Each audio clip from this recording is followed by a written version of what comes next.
Guys एक video Instagram पर आजकल बहुत ज़्यादा वायरल चल रहा है, जहाँ पर बताया जाता है कि कुवैत की फेमस सिंगर नोरा उसने एक शादी में परफॉर्म किया, लेकिन शादी में मौजूद हर एक मेहमान इंसान था ही नहीं। और इस बात का उसके जीवन पर इतना गहरा असर हुआ कि उसके बाद नोरा ने फिर कभी गाना गाया ही। अब ये रियल इंसिडेंट है या कोई अर्बन लेजेंड, इसके बारे में इंटरनेट पे बहुत सारे मिक्स व्यूज हैं। तो मैंने सोचा कि जो भी डेटा अवेलेबल है इसी पर आज की वीडियो बनाकर ये कहानी आपके सामने प्रेजेंट करूंगा। लेकिन आगे बढ़ने से पहले गाइज, मैं हूं निखिल और स्वागत है आपका मिस टेक्निकल चैनल पे। और हॉरर और मिस्ट्री से भरे वीडियोस देखने के लिए आज ही सब्सक्राइब कीजिए मिस टेक्निकल चैनल को। तो आज की कहानी शुरू करते हैं। अकॉर्डिंग टू इंस्टाग्राम ये कहानी 1997 की है, जब कुवैत में एक फेमस सिंगर हुआ करती थी जिसका नाम था नोरा। और उसने एक ग्रुप भी बनाया था, एक बैंड ग्रुप बनाया था, जिनको अक्सर शादियों में बड़े बड़े फंक्शंस में गाना गाने के लिए बुलाया जाता था। और वो दौर था कि जहाँ पर शादियाँ या बड़े फंक्शंस वहाँ पर किए गए खर्चे या डेकोरेशन से नहीं, बल्कि ऐसी सिंगर्स और उनकी जमी हुई महफिल से, उस चीज़ से जाने जाते थे।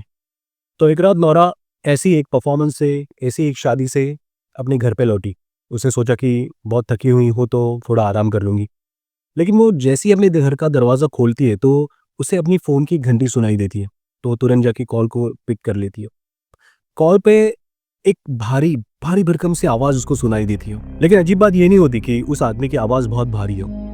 अजीब बात तो ये थी कि उस बंदे की लैंग्वेज, उसकी बोली काफ़ी ज़्यादा प्योर, काफ़ी ज़्यादा क्लासिक अरेबिक थी। यानी लगभग 100 से 150 साल पुरानी उस ज़माने के लोग जैसे बात करते थे, उस स्टाइल की उसकी बातें थी। तो नोरा का थोड़ा हड़बड़ी हुई कि आज के ज़माने में इस तरीके से कौन बात करता है। तो नोरा उसे बताती हुई कि आपके बात करने का तरीका काफ़ी पुरानी स्टाइल का मालूम होता है, जिस पर वो इंसान कहता है कि हम बरसों से इसी तरीके से बात करते हैं। उसके साथ वो ये भी कहता है कि 3 हफ्ते के बाद मेरी बेटी की शादी होने वाली है, तो मैं चाहता हूँ कि आप मेरी बेटी की शादी में परफॉर्म करो, गाना गाओ, लोगों को एंटरटेन करो। तो नोरा पहले तो अपना स्केड्यूल चेक करती है, डायरी चेक करती है, और लकीली वो डेट्स जो उस आदमी ने बताई हुई डेट्स, उस डेट्स पे वो और उसका ग्रुप अवेलेबल होता है। तो वो उन्हें परफॉर्म करने के लिए हाँ कहती है। नोरा फ़ोन पे उस आदमी को अपने चार्जेस, अपने ग्रुप के जो चार्जेस होते हैं वो बताती है। लेकिन ताज्जुब की बात तो ये होती है कि सामने वाला इंसान उस अमाउंट से 3 गुना अमाउंट ज़्यादा देने के लिए रेडी था। अब नोरा के लिए तो ये अच्छी बात थी कि 3 गुना ज़्यादा इनकम मिल रही है। पहली बात तो उसे लगता है कि ये कोई एक रॉयल फैमिली से कॉल होगा या फिर कोई बहुत बड़ा बिजनेसमैन होगा जिसकी बेटी की शादी में हमें परफॉर्म करना होगा। तो वो तो रेडी हो जाती है, क्योंकि आज तक किसी भी फंक्शन, किसी भी वेडिंग में नोरा या फिर उसके ग्रुप को इतनी बड़ी अमाउंट किसी ने ऑफर ही नहीं की थी, ना ही कभी मिली थी। तो जैसे ही नोरा ने परफॉर्मेंस करने के लिए हाँ कहा, उस आदमी ने नोरा को एक एड्रेस बताया। एड्रेस सुन के पहले तो नोरा को थोड़ा कंफ्यूज हुई नोरा, क्योंकि उसने इस तरीके का एड्रेस कभी सुना ही नहीं था। मतलब ऐसी कोई जगह कुवैत में है, इस बारे में उसको पता ही नहीं था। तो उस आदमी ने कहा कि आप वेडिंग के दिन शाम को यहाँ से, शहर से बाहर निकलकर 20 किलोमीटर दूर जाने के बाद एक आपको एक वाटर टैंक दिखे, एक वाटर टावर दिखेगा। उसी के नीचे मेरा एक ड्राइवर आपको पिक करने के लिए वहाँ पे खड़ा होगा, आपको बस वहाँ तक आना है। तो नोरा को भी ये डील अच्छी लगी, तो नोरा ने इसके लिए भी हाँ कहा। फ़ोन रखने के बाद नोरा, जहाँ पर 3 गुना ज़्यादा इनकम मिल रही, इस बात से खुश थी, वहीं पे उसके माइंड में थोड़ा बहुत तो कन्फ्यूजन था कि क्या ये फेक कॉल था या सच में किसी ने उसको अपने बेटी के वेडिंग में परफॉर्म करने के लिए बुलाया है। क्योंकि जो एड्रेस उस आदमी ने बताया था, ऐसा कोई एड्रेस कुवैत में एग्जिस्ट नहीं करता था। लेकिन नोरा का ये शक बहुत जल्दी दूर हुआ, क्योंकि अगले ही दिन उसे एक कुरियर कंपनी से कुरियर आया, जिसमें वो पूरी की पूरी अमाउंट उसे सामने वाले आदमी ने कुरियर पे भेज दी थी। पैसे मिलने के बाद ये तो तय था कि सामने वाला इंसान बिल्कुल सच बोल रहा था और वो चाहता है कि उसकी बेटी की शादी में नोरा परफॉर्म करे। तो नोरा और उसके ग्रुप ने परफॉर्मेंस या फिर जो प्रैक्टिस थी, जो 3 हफ्ते बाद उन्हें परफॉर्म करना था, उसके बारे में प्रैक्टिस करना शुरू कर दिया। तो मैं आपको बता दूं कि नोरा के ग्रुप में कौन कौन था। तो सबसे पहले एक लड़की थी जिसका नाम था लैला, जो ऊद यानी एक गिटार जैसा एक इंस्ट्रूमेंट था, वो उस ग्रुप में वो बजाती थी। दूसरी थी मरियम, जो एक ड्रम सेट जैसा एक इंस्ट्रूमेंट होता था, वो बजाती थी। नोरा खुद गाना गाती थी। और उसके साथ फातिमा और सारा, ये 2 को सिंगर थी या बैकअप सिंगर भी उसके साथ थी। और उन लोगों के साथ एक लड़का भी था जिसका नाम था असलम, जो काइंड ऑफ हेल्पर या टेक्नीशियन, ग्रुप टेक्नीशियन के तौर पर उसके ग्रुप में था, जो ज़रूरत पड़ने पर म्यूज़िक इंस्ट्रूमेंट भी बजाता था, सामान उठाता था, एज अ ड्राइवर काम करता था, या जो टेक्निकल चीज़ें थी जो इंस्ट्रूमेंट की थी, म्यूज़िकल इंस्ट्रूमेंट की थी, वो उसको प्लग करना, उसे अलाइन करना, उसके बारे में सब चीज़ें वो जानता था। और बिल्कुल 3 हफ्तों के बाद वो दिन भी आया, वेडिंग डे। जब नोरा और उसके ग्रुप को उस शादी में जाके परफॉर्म करना था। नोरा ने पूरी तरीके से अपनी तैयारी कर ली, कुछ एक्स्ट्रा सामान भी लिया, जो कि वो बड़ी शादी थी तो कुछ एक्स्ट्रा म्यूजिकल सामान भी अपने साथ कैरी किया। तो जो उस ग्रुप का जो हेल्पर था, एक बंदा था असलम, उसने एक पिकअप ट्रक या पिकअप छोटा एक टेम्पो में वो सारा सामान भरा जिसको वो खुद चलाने वाला था। और नोरा बाकी 3 लड़कियों के साथ, बाकी 4 लड़कियों के साथ अलग से एक गाड़ी से आने वाली थी। कुछ देर बाद अपना सब सामान पैक करके ये दोनों गाड़ियां शहर से दूर 20 किलोमीटर रेगिस्तान की ओर बढ़ने लगी। 20 किलोमीटर दूर जाने के बाद उनको सच में वहां पर एक वाटर टावर दिखा भी, और उस टावर के नीचे एक काली गाड़ी भी खड़ी थी, जहां पर एक अरेबिक ड्रेस में एक आदमी उस गाड़ी के बाहर वेट कर रहा था। उस आदमी ने बस हाथों से इशारा करते हुए अपनी गाड़ी को फॉलो करने के लिए कहा, और उसके बाद असलम जो एक टेम्पो चला रहा था और नोरा जो अपनी खुद की पर्सनल कार चला रही थी, वो दोनों गाड़ियां उस आदमी के गाड़ी के पीछे रेगिस्तान के अंदर तक चलने लगी। अब वो दोनों गाड़ियां उस पहली गाड़ी को फॉलो करते हुए रेगिस्तान में रेत में चल रहे थे, हालांकि वहां पर कोई रास्ता नहीं था और इतना बहुत ज्यादा घना अंधेरा था कि हेडलाइट से भी कुछ डिस्टेंस तक ही देखा जा सकता था। उस सुनसान रात में, उस सुनसान अंधेरी रेगिस्तान में वो तीनों गाड़ियां बस एक ही डायरेक्शन में आगे बढ़ रही थी। नोरा और उसके ग्रुप की जो लड़कियां थी उनकी आपस में बातें भी चल रही थी, और वो आपस में ये भी सोच रहे थे कि ये ऐसी कौन सा परिवार है, ऐसा कौन सी रॉयल फैमिली या फिर कौन सा ऐसा बिजनेसमैन है जिसने इतने घने अंधेरे में या फिर रेत में इतने अंदर अपना कोई घर या फिर अपना कोई पैलेस बनाया। लेकिन काफी देर तक एक ही डायरेक्शन में गाड़ी चलाने के बाद नोरा और उसके ग्रुप को एक मैंशन दिखाई देता, बहुत ही ज्यादा खूबसूरत और बहुत ज्यादा बड़ा मैंशन। वो सब लोग देख के चौंक जाते कि रेगिस्तान में इतने अंदर इतना बड़ा मैंशन भी हो सकता है।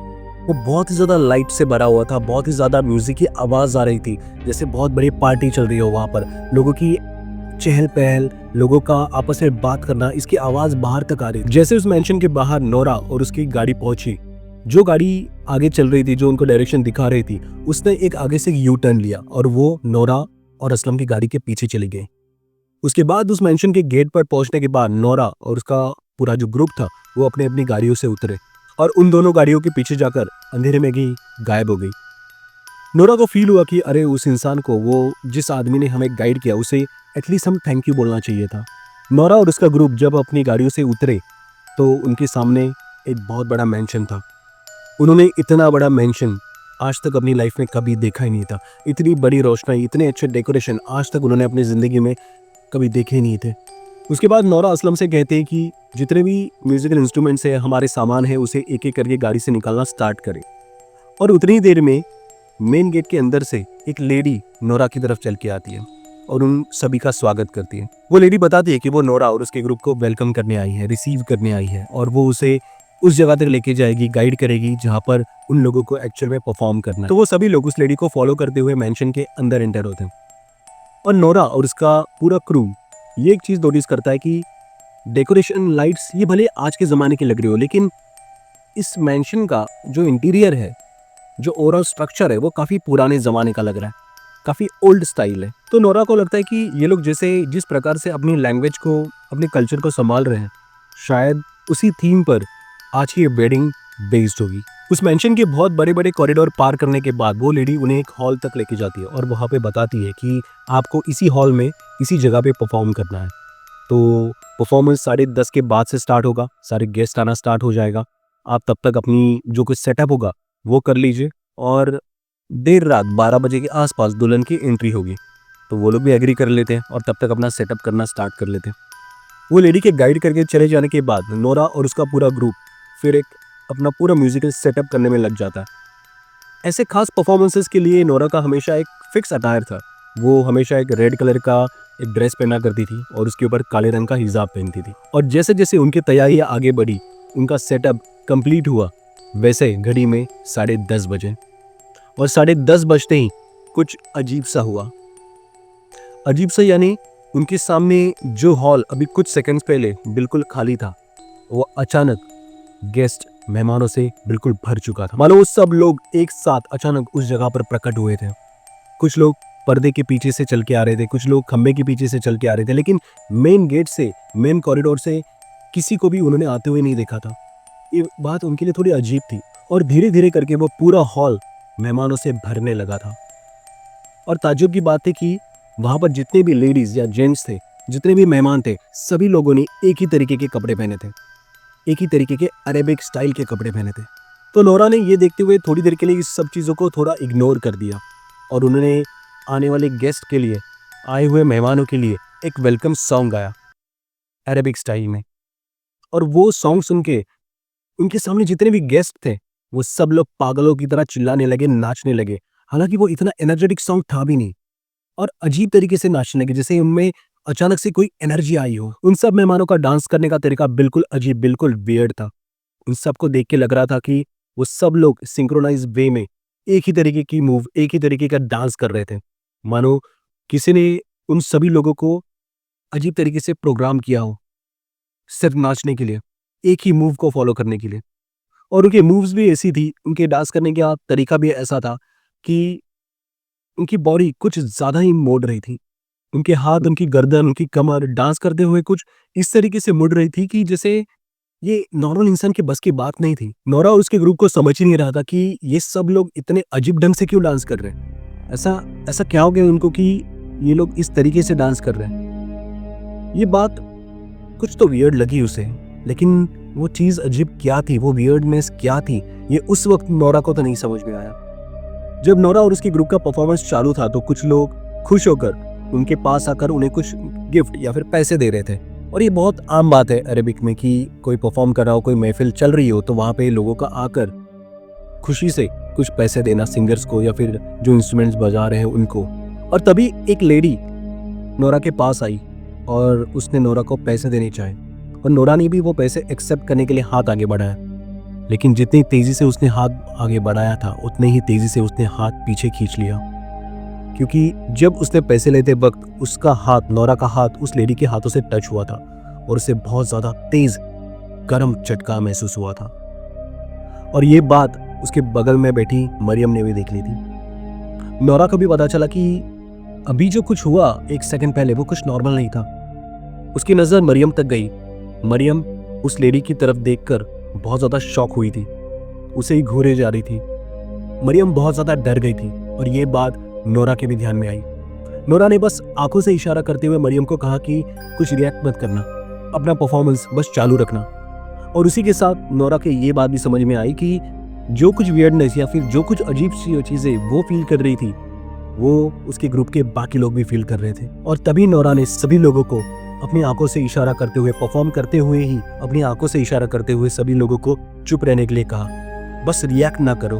और अब नोरा को गाते गाते रात के 12 बज चुके थे और जैसे जैसे परफॉर्मेंस आगे बढ़ रही थी, जैसे जैसे टाइम आगे बढ़ रहा था, वैसे वो देख रही थी कि सामने जितने भी गेस्ट हैं उनमें एक अजीब सी एनर्जी आ रही है, अजीब सा पागलपन छा रहा है और वो लोग और ज़्यादा वायलेंट और ज़्यादा एनर्जी से डांस कर रहे हैं। उसे देखा कि अब रात के ऑलमोस्ट 12:30 बज चुके हैं, लेकिन दुल्हन का कोई नामो निशान तक नहीं है, ना कोई शादी की रस्में आसपास हो रही है। इस वक्त तक नोरा का गला पूरी तरीके से सूख चुका था, दर्द होने लगा था और इसके साथ साथ एक अजीब सा डर भी उसे सताए जा रहा था। इस वक्त तक नोरा काफ़ी थक चुकी थी, क्योंकि वो पिछले 3 से 4 घंटों से कंटिन्यू गाना गाई जा रही थी।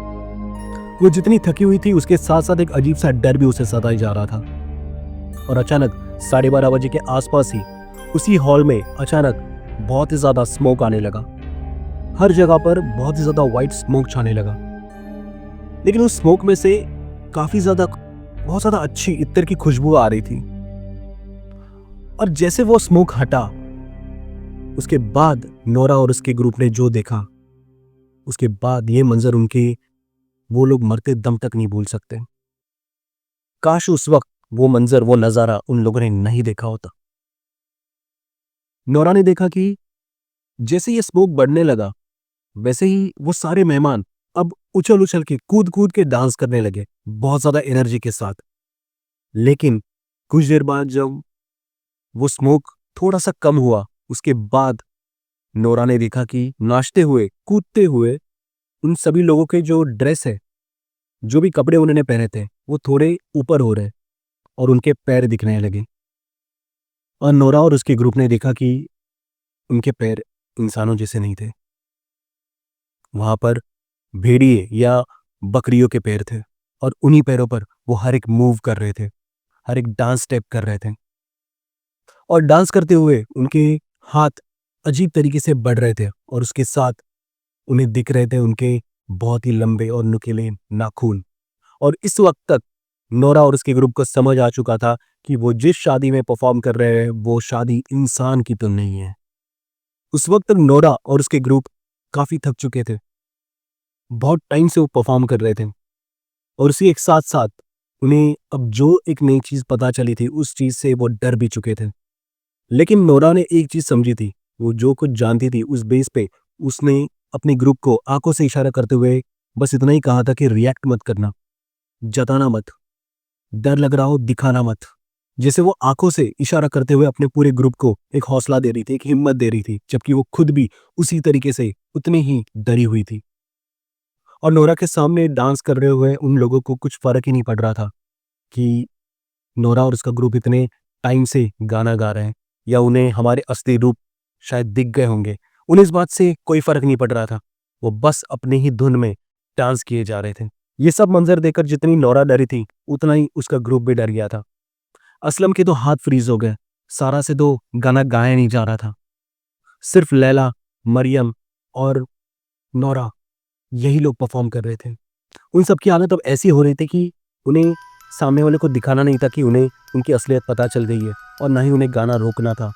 उन्हें जितनी देर हो सके उतनी देर कंटिन्यू गाना गाते रहना था। उन सब की हालत अब इतनी खराब हुई थी कि एक तरफ वो गा भी रहे थे और दूसरी तरफ वो सब रोए भी जा रहे थे। रोने से उनके मेकअप भी खराब हो चुके थे, उनका चेहरा बिगड़ गया था। और लगभग 3 बजे के आसपास अचानक एक ऐसी चीज हुई जिससे वो लोग और ज्यादा डर गए। और ज्यादा शॉकिंग चीज हुई कि जैसे ही घड़ी में 3 बजे उस हॉल की जितनी भी सारी लाइट्स थी वो अचानक बंद हो गई और एक गुप्त अंधेरा छा गया। लाइट के जाने से वहां पर एक अजीब सा सन्नाटा छा गया। नोरा और उसका ग्रुप जो वहां पे परफॉर्म कर रहा था वो भी अचानक शांत हो गए। वहां पे इतना ज्यादा घना अंधेरा था कि नोरा ने कहा कि उसे अपना हाथ, अपनी बॉडी कुछ भी नहीं दिखाई दे रहा था। उसके आसपास कौन बैठा है, उसका ग्रुप बैठा है या वो गेस्ट, ये कुछ भी नहीं दिखाई दे रहा था। लेकिन 3 से 4 मिनट के बाद जैसे ही उस हॉल की लाइट वापस आई उसके बाद नोरा और उसके ग्रुप ने देखा कि अब उस हॉल में कोई भी नहीं है। सब लोग जैसे हवा में गायब हो चुके हैं। अपने सामने ये नज़ारा देखकर वो सभी के सभी लोग शॉक हो गए, डर गए। उन्हें समझ ही नहीं आ रहा था कि अब रिएक्शन दे तो क्या दे। उस समय लैला ये सबसे पहले होश में आई और उसने सभी से कहा यला यला, यानी अरेबिक में चलो निकलो भागो, लेट्स गो। और लैला की आवाज़ सुनते ही सब लोग एक झटके में होश में आए और अपना साजो सामान वैसे के वैसा छोड़कर वहां से भाग निकले। वो जिस रास्ते से, जिस कॉरिडोर से उस हॉल में आए थे उसी रास्ते से वो वहां से भागने लगे। जैसे उन्होंने एक कॉरिडोर पार किया उनके सामने और एक ज़्यादा और बहुत बड़ा कॉरिडोर था। उसके आसपास बहुत सारे कमरे भी थे। उन्हें समझ ही नहीं आ रहा था कि ये भूल भुलैया जैसे रास्ते कहाँ तक जा रहे। वो बस भागे जा रहे थे। भागते हुए नोरा की जो हील थी, उसकी सैंडल थी, वो नीचे बिछाए हुए कालीन कारपेट पे अटकने लगी तो उसने अपने सैंडल को वहीं पर फेंक कर वहां से भागने लगी।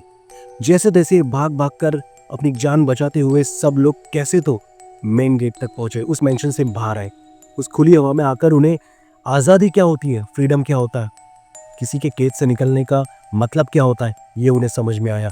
बिना समय गवाए असलम और नोरा ने अपनी अपनी गाड़ियों की चाबी निकाली और अपनी गाड़ियों में जाके बैठ गए और तुरंत ही गाड़ी स्टार्ट कर दी और जिस डायरेक्शन से वो आए थे उसी डायरेक्शन में गाड़ियां भगाना स्टार्ट कर दिया। उन लोगों ने डर से हेडलाइट भी चालू करना सही नहीं समझा क्योंकि वो नहीं चाहते थे कि उनकी लोकेशन किसी को पता चल सके। वो बस अंधेरे में गाड़ी अंधाधुंध भगाए जा रहे थे। वो सभी के सभी लोग डर गए थे, डर से रो रहे थे, रोते हुए गाड़ियां चला रहे थे। उन्हें पता नहीं चल रहा था कि वो किस डायरेक्शन में जा रहे हैं। उन्हें ये भी नहीं पता था कि वो सही डायरेक्शन में ड्राइव कर रहे हैं कि नहीं। लेकिन काफ़ी समय बाद, काफ़ी ड्राइव करने के बाद उन्हें फाइनली बहुत दूर से होराइजन पे सिटी यानी शहर की लाइट्स दिखने लगी और तब जाके उन्हें पता चला कि उन्हें इस डायरेक्शन में जाना है। उन्होंने जैसे ही अपनी गाड़ी उस डायरेक्शन में बढ़ाई कुछ देर के बाद उन्हें फिर से वही वाटर टावर दिखाई दिया जहां से वो रेगिस्तान के अंदर जाने के लिए मुड़े थे। वहां पहुंचने के बाद, वो टावर दिखने के बाद उन्हें वहां से अपने घर का रास्ता तो पता था, बस उन्होंने अपनी गाड़ियां भगाना चालू ही रखा। कुछ देर जाने के बाद उन्हें वहां पे एक पेट्रोल पंप दिखा। उन्होंने पेट्रोल पंप पे जाकर अपनी गाड़ियां रुकाई। सब लोग गाड़ी से बाहर निकले, सब लोग एक दूसरे की बस शक्लें देख रहे थे। सबकी शक्लों पर 12 बजे थे। डर के बहुत बुरा हाल था। सब लोग एक दूसरे से बात भी नहीं कर रहे थे। उन्हें समझ ही नहीं आ रहा था कि अभी कुछ देर पहले उन्होंने जो देखा, जो महसूस किया, वो क्या था? क्या वो सच था या उन्होंने कोई ड्रीम देखा था? उनका रो रो के बहुत बुरा हाल हो चुका था। आंखों से निकलते हुए आंसू की वजह से उनका मेकअप भी बहुत बिगड़ चुका था।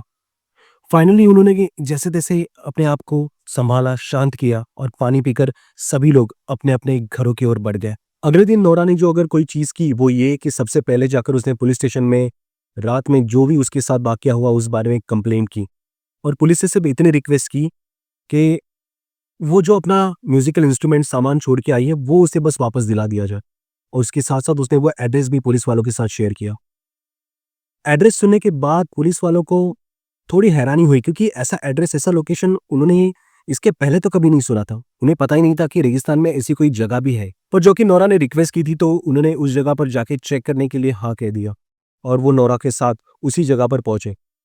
उन्हें सबसे पहले वो वाटर टैंक दिखा भी, वो वाटर टॉवर दिखा भी, और उसके बाद रेगिस्तान में जो कल रात में जो वो वहां से ट्रैवल करके भाग के आए थे, उसके जो टायर के मार्क्स थे, उसको फॉलो करते करते वो उस लोकेशन पे भी पहुंचे।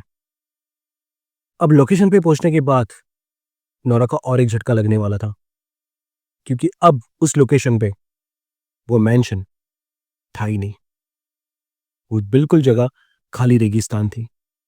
पुलिस वालों को लगा कि शायद नोरा अपने काम से ज्यादा स्ट्रेस्ड हो गई होगी या फिर उसने कोई सपना देख लिया होगा। लेकिन नोरा को तो ये बात का बिल्कुल यकीन था कि कल रात उसने इसी जगह पर एक मेंशन में परफॉर्म किया था, एक शादी में परफॉर्मेंस अपना दिया था। लेकिन अब ताज्जुब की बात ये थी कि अब वो मेंशन, वो पैलेस या फिर वो जो भी कोई जगह थी, अब उस जगह पर, उस लोकेशन पे, उस एड्रेस पे है ही नहीं, जैसे कभी कोई एग्जिस्ट करती ही नहीं थी। अब पुलिस वालों के सामने नोरा शर्म से पागल हो चुकी थी। उसे डर था कि कहीं ये पुलिस वाले उसे या फिर उसकी गिनती पागलों में ना कर दे। तो उसने पुलिस वालों से इतना ही कहा कि मेरा सामान जाता है तो जाने दीजिए, लेकिन मुझे एक रिक्वेस्ट है कि आप मुझे वापस शहर छोड़ दीजिए। उसकी रिक्वेस्ट पे पुलिस ने उसे वापस शहर लाया और शहर आने के बाद, कुवैत सिटी आने के बाद, उसने और एक काम किया। उसने आसपास की जो पुरानी जितनी लाइब्रेरीज थी वो विजिट की और वहां पर इस बारे में कुछ रेफरेंस मिल रहा है क्या या फिर ऐसी कोई मेंशन के बारे में कुछ पता चल रहा है क्या, ये जानना चाहा। उसने कई सारी किताबें, कई सारे रेफरेंस ढूंढने के लिए ट्राई किया, लेकिन इतनी जल्दी तो उसे कुछ मिलने वाला था नहीं। हाँ, लेकिन कुछ टाइम के बाद उसे एक बुक मिली जिसमें ऐसी एक मेंशन का एक जिक्र किया था और ये बात थी 1987 की। उस बुक में लिखा था कि 1987 तक यहाँ पर एक मेंशन था। जो लोकेशन पे नोरा परफॉर्म करके आई थी एक रात पहले, उस जगह पर एक मेंशन था। लेकिन 1987 में ही एक अजीब रीजन से वहाँ का रहने वाले लोगों ने उसे अबैंडन कर दिया था, बिल्कुल छोड़ के चले गए थे। उसके बाद उसकी कस्टडी वहाँ के गवर्नमेंट ने ली थी और किसी कारण उन्होंने उस मेंशन को डिमोलिश भी कर दिया था, तोड़ दिया था। अब वहाँ पर सिर्फ खाली ज़मीन, रेगिस्तान था और एग्जैक्ट 10 साल के बाद नोरा ने उसी मेंशन में, उसी जगह पर अपना परफॉर्मेंस दिया था। अब नोरा इस घटना से इतनी क्यूरियस हो गई कि उसे फाइंड आउट करना ही था कि वो लोग कौन थे, वो जगह क्या थी।